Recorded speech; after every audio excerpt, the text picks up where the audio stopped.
Hey everybody, today we're going to fill some pages in my sketchbook and I'm going to use Prismacolor colored pencils for the very first time actually because they're not really a thing here in Europe. At least I never saw them at any of the stores. We usually use Polychromos by Faber-Castell or we use different brands for student grade pencils, but I've never used Prismacolors before and I've heard so many people talk about them over the years. I never actually bought them. I never actually brought myself to do it because they are fairly expensive. I think they might be a bit cheaper than Faber-Castell Polychromos, but this pack that I bought here was around 50 euros. I think they might be cheaper if you get them in the US with maybe a coupon from Michaels or something. I know that people get a lot of stuff a lot more affordable there. But whatever, I'm not here to complain about the price of these. It's just that I don't use colored pencils that often, so I never actually tried them. But then what finally convinced me to get them was that people kept on talking about that they're so much softer, which is both their down and their upside. And I really wanted to try them because my wrists really start to hurt after a while from drawing and painting and from bending over for many hours. And finally feel the effects of my back starting to hurt and stuff like that. So I'm trying to be a little bit more ergonomic with my drawing. And that's why I wanted to try them, because they're softer, so you don't have to press down as hard. But it also means that you have to sharpen them a lot and they break a lot easier. And I definitely saw that. And while I was starting to talk about all of that, you can see I already started with the page and I already started with the first doodle idea. It's pretty self-explanatory though. This is just different vases and different plants in them with a lot of doodles around them. I just wanted to do more of a warm-up exercise to get to know these and not really something where you have to think about it too much. And I'm not too happy with the page, I have to admit. I don't know, I don't really like seeing through the grain of the paper so much, which isn't really the fault of the pencils in that case because I'm using a watercolor sketchbook. I mean, this is the 100% cotton watercolor sketchbook. I can't talk today. This is the 100% cotton watercolor sketchbook from Hanemühle, and it is rather smooth. It's not very textured for the fact that it is a watercolor paper, but it is still watercolor paper, so it is still a little bit rougher than what I would prefer for colored pencils.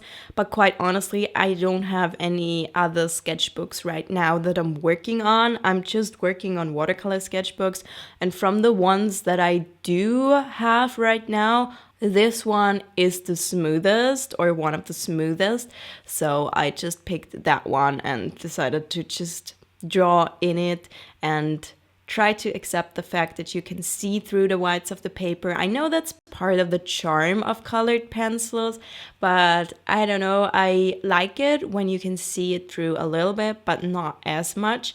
You will see on the other ideas that I did for this video, I was a lot happier with them for that reason, because I figured out ways on how to kind of play with that a little bit more to its advantage. And I'm always for using the medium or the paint or the pens that you're using to its fullest potential and to its advantage, because everything has its pros and cons. And with colored pencils, I think that the texture is both a pro and a con depending on how you use it.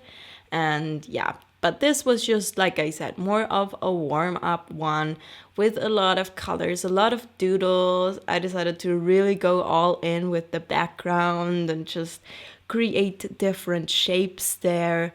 And that is something that I do quite often. So other than the fact that this is extremely colorful. I usually like my colors to be a little bit more limited. I would say it's not that far off from something that I do usually. So here is the first finished page spread. And then here I picked another page where I already did the page on the right, and I just wanted to do the other page kind of with the same color scheme, and in this case even the same theme as on the other page. The theme here clearly is fruits, and I did different fruits and vegetables, also turned them kind of into characters a little bit. I gave a lot of them faces. I also did a few flowers. I just wanted to really play around on this page and try to use a lot of the colors as well, but in a way where it doesn't go fully overboard. So we have a lot of the warmer colors and the green tones, so it's not too much. And I'm pretty happy with this one. My favorite one of this video is the one that's coming up next, but this one was also a lot of fun to do. And if you ever are stuck on what to draw and just want to do something fun, this is something that I always gravitate towards. Just do very simple doodly fruits, and it's most likely gonna be really cute or fun or colorful. Like, there's not that much that could go wrong with drawing food and fruits, especially fruits and vegetables. They are really forgiving if you mess up the proportions. It really doesn't matter. Just call it a stylistic choice and move on with it. So I have a lot of sketchbooks that are full of these kinds of themes, and I know why I gravitate towards it again and again. If this tutorial is a little bit too fast for you, I recommend checking out my courses, which are a lot slower and go a lot more into detail. I have a very, very packed full and detailed course about gouache. I have a specific landscape tutorial that's much slower. And I also have a course about how to fill a sketchbook. And I am currently working on another landscape course that's not exclusive to gouache. So stay tuned for that and check out my courses. The link is in the description box below. And speaking a little bit more of the colored pencils, because I know some of you might be interested in my opinion, because I've mostly used polychromos. I've also used a bunch of other brands that are not high-end colored pencils, but a little bit more towards student grade. And I have to say that these are the softest pencils that I've ever used, for sure. I've never used colored pencils that have this. It's almost like a mixture of a colored pencil and a crayon, because it really feels very soft and you don't have to press down nearly as hard as with the polychromos. And I would say even the polychromos, they are a lot softer than, for example, the colored pencils from Stettler, which are in comparison super hard, which for detailed stuff could be amazing. I love their watercolor pencils especially. But if you want a softer pencil, polychromos are a lot softer, but then Prismacolor colored pencils are even softer than that. It feels like I am drawing with a soft pencil. Like with regular graphite pencils, there's so many different varieties of grades. I don't know what these are called in English, but some of them are a lot softer and some of them are a lot harder. And this just feels like using a graphite pencil that's really soft, but of course with colors, that's like the only thing that I can compare it to that really feels the same. And I can really tell the difference. So in that case, it was worth getting them because it really didn't hurt my wrists nearly as much as with other colored pencils. But then on the flip side, they do have to be sharpened like every other second. People were not exaggerating when they said that. I watched a few reviews and read the reviews online as well, and people always pointed out that these have to be sharpened so often, they break really easily, and then of course they don't last as long as other colored pencils, and that's why people gravitate towards different brands. And I can totally understand that, because the green tone that I really loved, which is the one that I'm using right now, this really warm green tone, it has already lost, I believe, almost a third of its length just from doing this video, and I used it on 3 sketchbook pages. And I mean, I didn't use just that color, but I really liked that color, so I used it a bunch. But once it broke and I sharpened it, and it broke again, and I sharpened it, and it broke again. So I believe it probably fell at some point in the transportation, maybe something happened to that specific pen that it kind of broke, and now this is happening over and over again. But people reported that this happens to a lot of them, so I will probably not be able to use them for very long until they run out, I think. So I would say that they are pretty expensive for that, because you can't use them for years and years to come, probably, because they just won't last that long if you use them for that long. So unless you're really looking for colored pencils that are super soft, and that's the reason why you're getting them, because otherwise they will hurt your wrist, then maybe these are not the best idea. I don't know. I would say probably I have to try mixing different types of colored pencils together, so using each of them to their advantage, maybe using the harder ones more for details and the softer ones more for the shapes and the coloring itself. We will see. Here is the second page spread of this video, which is really warm and colorful, and I like it. And now I'm actually starting with watercolors.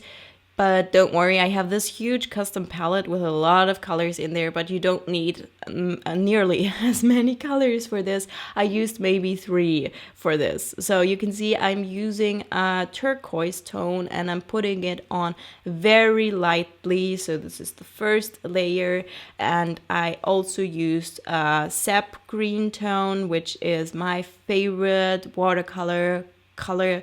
I really love sap green. And then I also used a bit of a darker green later on, and that's it. So you don't need a lot of watercolor for this. But I would say that this is by far my favorite piece for this video, and I'm sure that it is because of this watercolor layer. And my goal here was to just get rid of the white of the paper a little bit, so it won't be poking through as much, and still make it look like it was solely done in colored pencils. So now I'm trying to draw over all of the parts of the watercolors, and I'm just using the watercolors as an underpainting. And you can see I also left some parts white, so we still have the white of the paper showing through in some parts, where it was really intentional and where I wanted that. And then in other parts it won't show through, because obviously it's not there anymore, and you just have the green showing through. And I was really happy with this, and I want to do this again, because in this way we have the texture of the colored pencil, but it's not as loud, I would say. It's more intentional, and I think this is probably the method that is ideal for colored pencils and the effects that I personally like from them, especially when you're using watercolor paper like I did here. And you can see that the piece that I'm creating is just this very stylized fantasy landscape. It's very doodly, and it's kind of inspired by the Lost Unicorn movie a little bit, because there's these little doodles in the landscapes, and I just simplified the shapes even more, and I kind of mixed a bunch of styles or a bunch of style elements that I use in my drawings and put them together in this one. And I'm really happy with how this turned out actually. And so I think I've got something here that I wanna repeat again. I think I have kind of found something that I like, and so I will probably try to do more mixed media stuff like this, where I might start with watercolors, maybe even with gouache.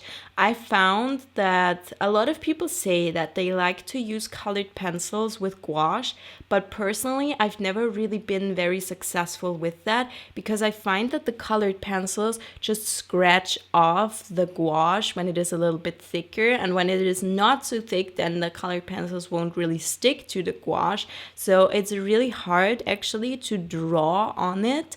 But maybe it works better with these colored pencils because they're so much softer, and maybe they will stick to the gouache more easily. I'll have to try that. I haven't tried that yet, but it would be interesting to see.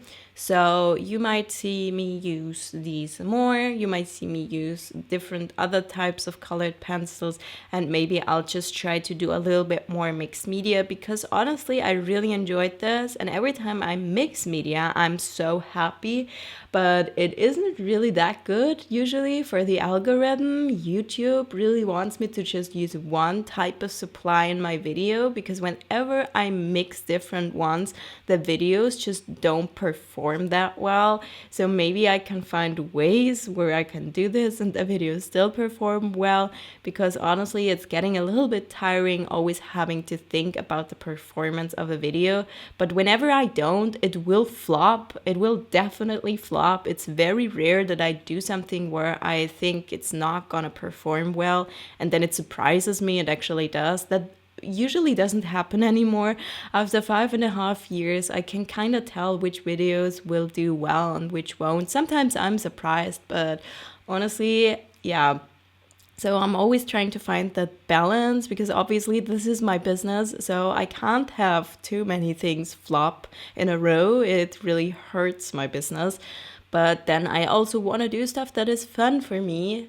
So I don't know. Let me know if you would like to see more mixed media stuff. And if you would enjoy that, please let me know. And so I can really tell. And I know that I'm not doing this for nothing and just experimenting with something that's gonna fail. But we will see. I'm really thinking about where to take my channel and what to do with it, because now I'm on a bi-weekly schedule. I used to post every single week, and I actually wanted to go back to every single week, but now I have to admit, I feel really burnt out from creating videos every single week for 5.5 years. It gets a little bit exhausting after a while, even though I really love it. So we will see when I can return to a weekly schedule, maybe when my next course is finished that I'm still working on. So here is this finished piece. Let me know which one is your favorite. And if you want to see more fun and creative drawing and painting ideas, check out this video next.